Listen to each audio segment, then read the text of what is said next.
Hi, I'm Aaron Chambers. I'm the lead minister at Journey Christian Church in Greeley, Colorado, and I am honored to be a part of Kentucky Christian University's Preaching Roundtable 2020 event, and I'm glad you're here with us.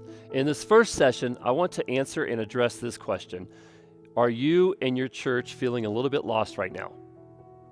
One time at my grandmother's house, I woke up upside down in my sleeping bag. I found myself lost in a topsy-turvy world. I've been reminded of that a lot in the past 6 months, that feeling of waking up and feeling like the whole world is inside out and upside down. This is the most disorienting time of my 25 years of ministry. How many of you pastors used to know what you were doing? We'd preach in a room with people. We had a full calendar of classes, studies, and programs where people would actually gather in person. We could actually sing songs with other people, and those other people would give tithes and offerings. Do y'all remember when people used to give tithes and offerings? This has also been one of the most discouraging times I've ever experienced in ministry. So many of our church buildings are empty. Churches are closing. Churches are divided over COVID, over mask, over politics, over when and how to regather, and over whether or not we should keep our jobs. People are leaving our churches for churches that refuse to close, churches that refuse to open, churches that preach the truth, churches that really love America, churches that preach all lives matter, churches that preach Black Lives Matter, churches who cater to mature Christians, churches who are committed to seeking the lost, and some to no church at all. The Barna Research Group notes that 32% of Christians have stopped attending church altogether. I don't know about you, but I've never felt more like a failure than I have in the past 6 months. And if you have too, you're not alone. I want to encourage you to hang in there. I lead a network of pastors in a weekly Zoom call every Wednesday from 8:30 to 9:30 Mountain Daylight Time. It's called the Connect Leadership Network, and it's made up of pastors from all over the country. We've been meeting weekly for several years and every week during this pandemic. My time with these other pastors has reminded me of what I want to remind you of.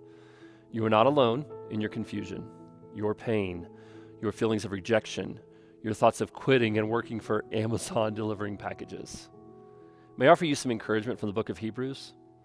The Hebrew writer writes in Hebrews 12, 1-3, "Therefore, since we are surrounded by so great a cloud of witnesses, let us also lay aside every weight and sin which clings so closely, and let us run with endurance the race that is set before us, looking to Jesus, the founder and perfecter of our faith, who for the joy that was set before him endured the cross, despising the shame, and is seated at the right hand of the throne of God.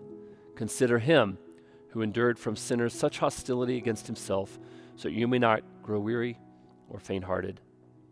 From this passage, we are reminded that you are not alone. We are not alone, since we are surrounded by so great a cloud of witnesses. We are surrounded by a great cloud of witnesses. Even today, as you're watching this presentation, there are pastors all over the country who can relate to what you're going through. There are men and women who have been faithful, who are supporting you, who are praying for you. You are not alone. And I need you to understand that because it feels so disorienting. The Hebrew writer wanted the Christians to know there are people who have gone before you, leaders of the faith, who are cheering you on. And I need you, if you're discouraged today, Pastor, I need you to hear those cheers. You are not alone. You are not alone. We're surrounded by a great cloud of witnesses. Also, you're not imagining that you're carrying a load of burdens. The Hebrew writer wrote, "Let us also lay aside every weight." The author of Hebrews acknowledges that we may be carrying weights, and you may be carrying the weight of the burden of ministry and the burden of your church, of the people you love in the flock, and trying to care for your family and your loved ones and yourself. Another thing we see from this passage is that you are not invincible. "And sin which clings so closely, and let us run with endurance the race that is set before us." We're not invincible, okay? So as you are facing the challenges that we are facing right now, don't mess with sin, all right? It clings closely. Don't mess with it. Don't give up, and don't wear yourself out. Another thing we see in this passage that I want to share with you today and remind you of today is you are not doomed. The Hebrew writer wrote, "Looking to Jesus, the founder and perfecter of our faith, who, for the joy that was set before him, endured the cross, despising the shame, and is seated at the right hand of the throne of God. Consider him who endured from sinners such hostility against himself, that you may not grow weary or faint-hearted." Okay, fix your eyes on Jesus, pastors. Keep it all about Jesus. If he can endure the cross, we can endure sheltering, binge watching Netflix, getting our food delivered to us, toilet paper shortages, and wearing masks during our church services.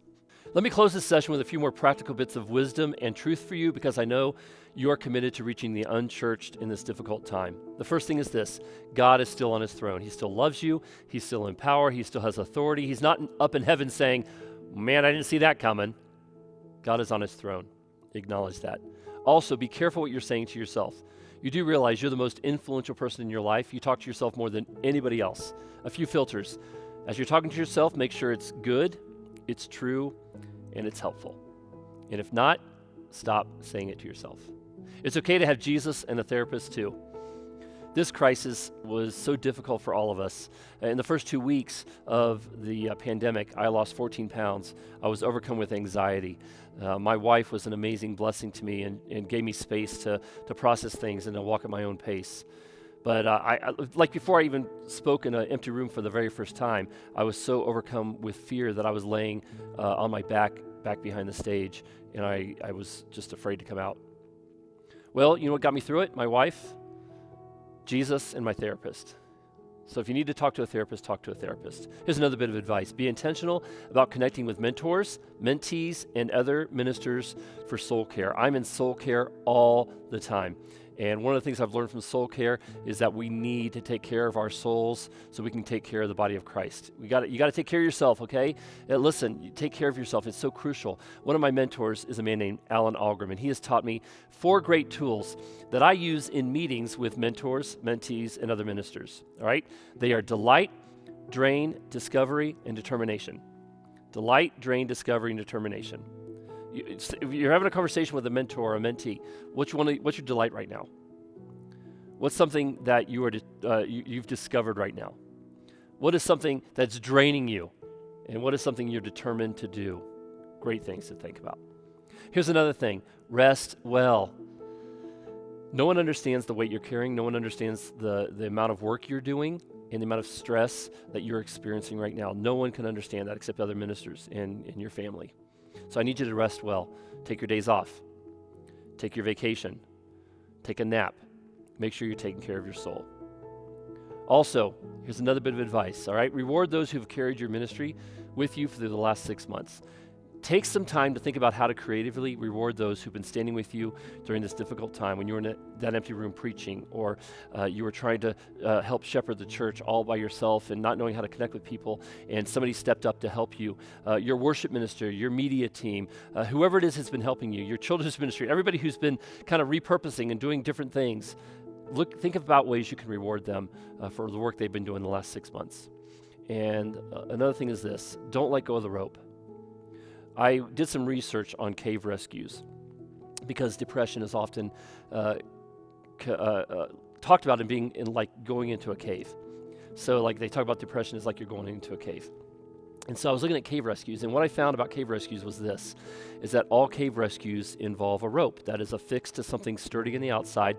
The rope is carried deep into the cave where the people are trapped, and it's affixed to something there, and then you get out of the cave by holding onto the rope, because if you let go of the rope, you're going to get off track and you could die. I want to encourage you, pastors, ministry leaders, don't let go of the rope. Don't let go of the rope. We are going through difficult times right now, and I need you to promise me you will not let go of the rope. Jesus went through difficult times. For the joy set before him, he endured the cross. But the joy that Jesus experienced was on the other side of the cross. And what was that joy? Our salvation. And there's also another joy set before us on the other side of COVID and whatever else 2020 has to offer us. And that joy includes many things, including the salvation of countless lost people.